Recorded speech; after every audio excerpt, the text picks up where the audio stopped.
Brother Magoso at ang ating mga kawani mula sa Manila City Library sa panguna po ng ating... Sige, pumesto na kayo dito. Sarap.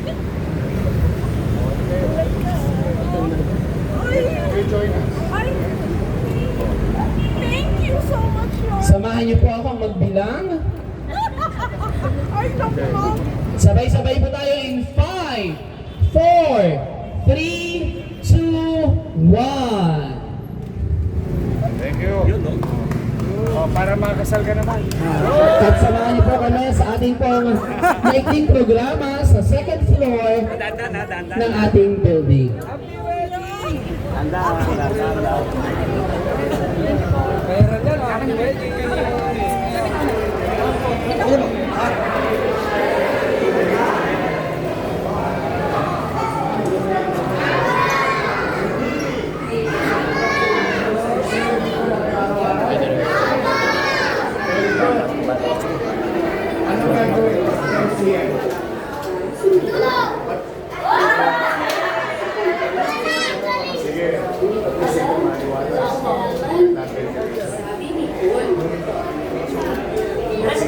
Enjoy kayo.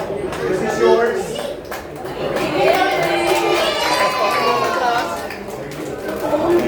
Lamig.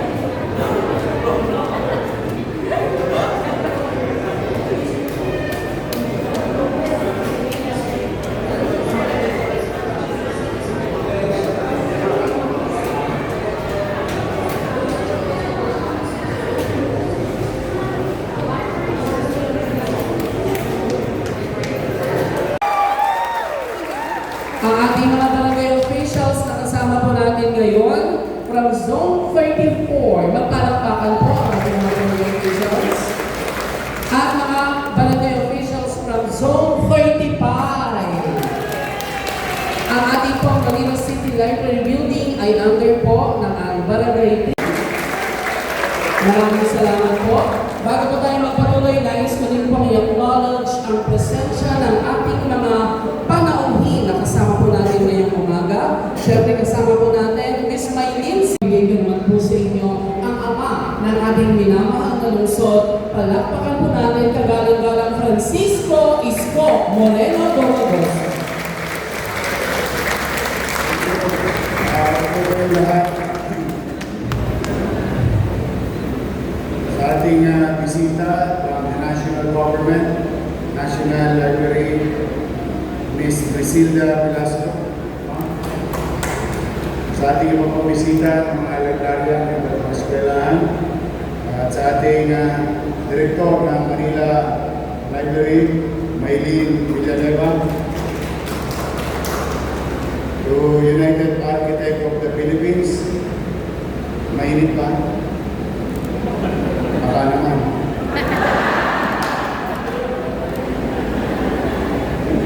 I'm very grateful to UAP. Thank you for doing such good thing to our library. Rest assured, to take care of it. I know you're going to do more for this facility. So, we welcome you. At pagka umulan, magpapasa kayo para dumami ko kayo. Sa ating mga empleyado, barangay officials, Juan, saan ba si Kawin? May mga kuriyong naman.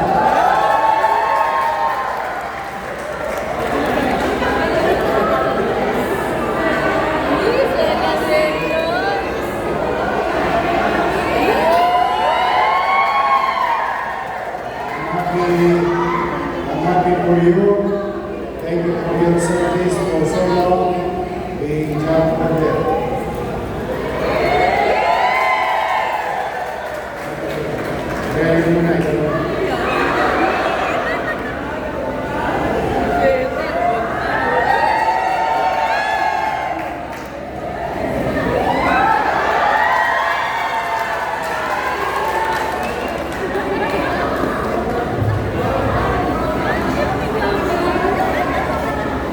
Camille is just one of many things that will happen in Manila. With regard to career, facility, delivery of service. Now, it's a grow, and you'll see under our watch, there will be growth. And efforts will be recognized properly, whether from the private sector, whether from the national government, or in our own little way as local government. So, maraming salamat sa ating mga kababayan na tutulong sa atin. At rest assured that despite of great challenges fiscally ng city, may ranaos natin, may katawin natin. May awa Diyos, makatawin tayo. As you can see, about a few minutes ago, I was with the international group of organization and individual helping us sharing our idea to the world and their best practices sa atin to end tuberculosis in the city of Manila. So maraming tumutulong, maraming kumikilos.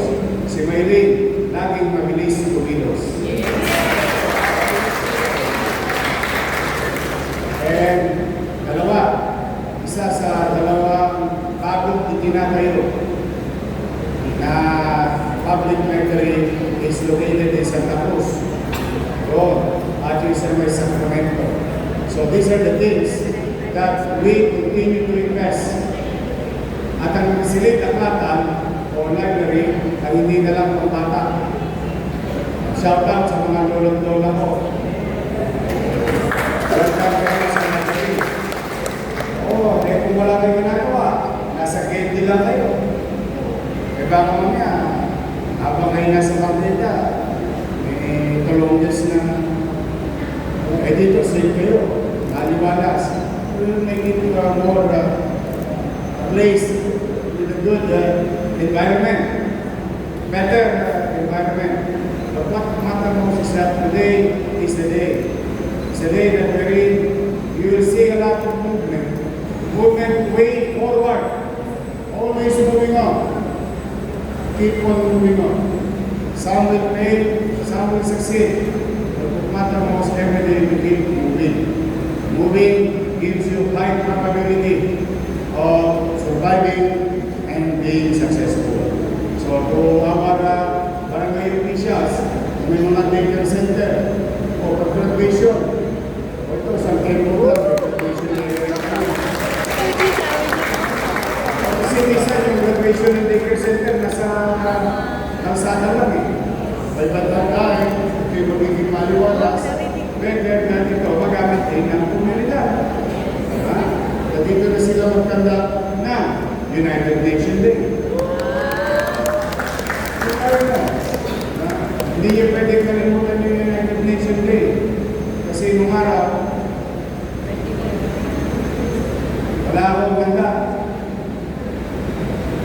But the world will celebrate my birthday because it's United Nations Day. So, maraming cultural, extracurricular, productive activities that this piece of area can be utilized by the community, by the barangay, or our surrounding barangays in the district. So, rest assured that soon, yawan Diyos, ito ay sinabi ni Maylene, Diyos sa mga makabago natin na library like this one, we will engage in the technology. At parang palatable, para mas exciting, creates curiosity. Sabi kasi nila, ako may narinig ako politiko. Wala nang punta yung library, wala namang pumupunta dyan. My question is that true? Is it valuable to have a public library? I do believe so. Yung mga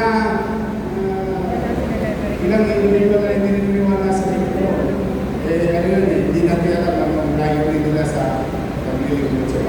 But I believe in you.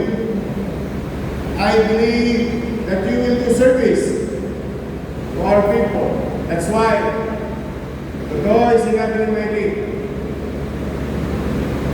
Few days ago, I signed it into law that this building is the home of Manila City Library.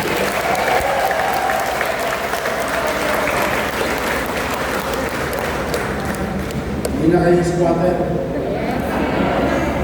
For our visitors, just for your consumption.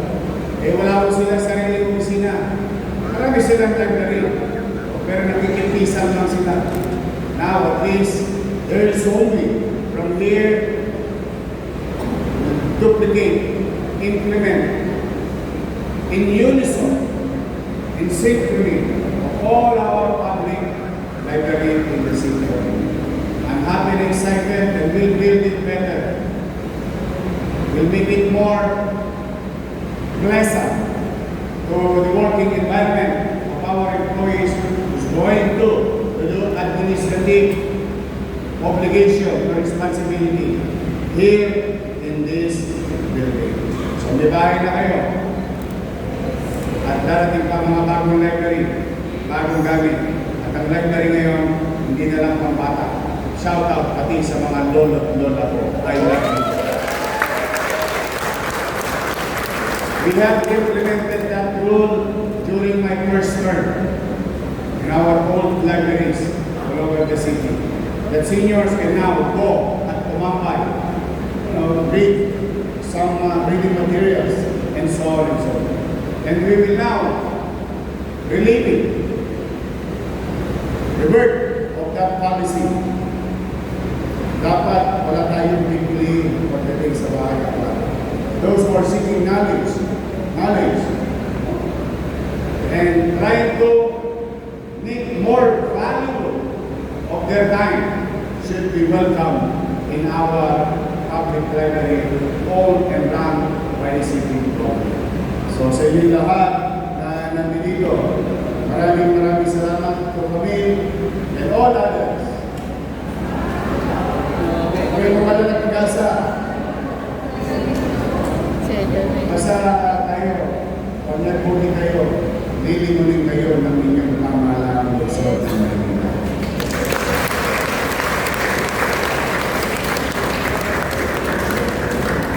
Muli, mag-iingat kayo. Help me to our barangay officials. I cannot do this alone. There's so many things at stake. But with your help and being together, we can make our city great again. So mag-ingat kayo, palagi naman kayo ng buong Mayupa. Maraming salamat. Congratulations to the new home of Manila City Library. Palagi naman kayo ng buong Mayupa. Manila! Thank you. Maraming salamat po. Muli po isang malakas na palakpakan for Mayor Francisco Isko Moreno Dumagoso. Dahil malay nyo, malamig na.